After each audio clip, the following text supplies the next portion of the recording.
इद्दत के दौरान corona vaccine लगाना। मेरी खाला के खावंद फौत हो चुके हैं, क्या वो इद्दत के दौरान कोरोना वैक्सीन लगवाने जा सकती हैं? मोहम्मद बाबर अली, कोट अद्दू।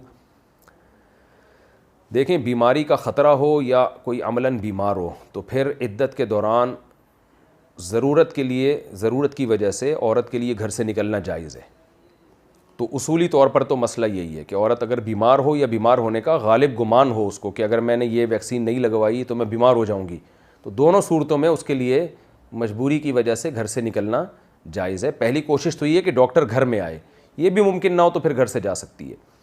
अब कोरोना वैक्सीन के लिए घर से निकलना जायज़ है या नहीं, तो इसकी ज़रूरत इनको कितनी है, इनको ख़तरा कितना है, तो ये अपने करीबी डॉक्टर से मशवरा लें। मुफ्ती तो ये बता सकता है कि ज़रूरत की वजह से औरत के लिए इद्दत के दौरान घर से निकलना जायज़ है और सेहत भी एक ज़रूरत है, लेकिन आपको वैक्सीन की कितनी ज़रूरत है कितनी नहीं है, कितना वैक्सीन ना लगने की सूरत में आपको बीमार होने का ख़तरा है, ये आपको मुफ्ती साहब नहीं बताएंगे, ये आपको डॉक्टर बताएगा। तो डॉक्टर से रब्ता कर लिया जाए।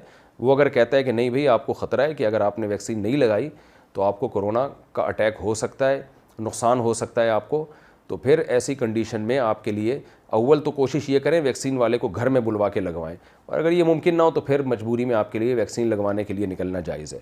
लेकिन अगर डॉक्टर कहता है भाई कोई ऐसी ख़तरे की बात नहीं है, कोई आपको कोई ऐसी बीमारी नहीं है, कोई ऐसा नहीं है, आप थोड़ा डिले कर लें, इद्दत के बाद लगवा लें, तो फिर इद्दत के दौरान निकलना जायज़ नहीं होगा।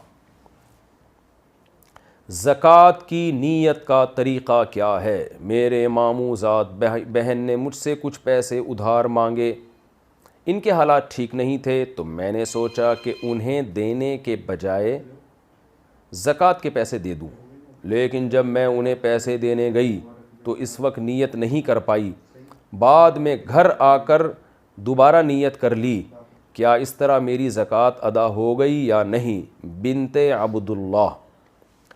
अगर आपने उनको पैसे देते हुए बाकायदा ये नीयत की थी कि ये उधार दे रही हूँ, ज़कात नहीं दे रही, तो फिर वो ज़कात में बाद में नीयत करने से ज़कात नहीं बनेंगे।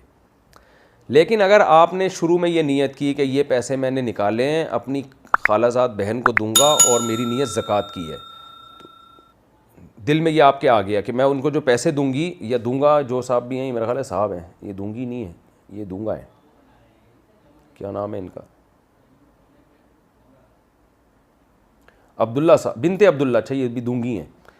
अगर आपने उस वक्त पैसे निकाले कि भाई ये पैसे मैंने देने हैं अपनी कज़न को ज़कात की नीयत से, यानी ज़कात में देने, ऐन देते हुए आपको जहन में नहीं रहा तो भी ज़कात अदा हो गई।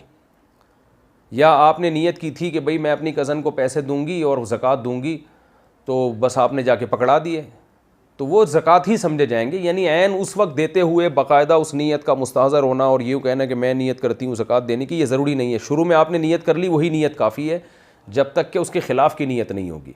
हाँ, देते हुए बाकायदा उधार की नीयत थी, फिर बाद में ज़कात की नीयत नहीं होगी। तो आपके ज़ाहिर सवाल से मुझे ऐसा ही लग रहा है कि आपने शुरू में ज़कात की नीयत कर ली थी, देते हुए आपको बाकायदा दोबारा से आपने नीयत नहीं की, तो ये इससे कुछ नहीं होता, इंशाअल्लाह ज़कात आपकी अदा हो जाएगी।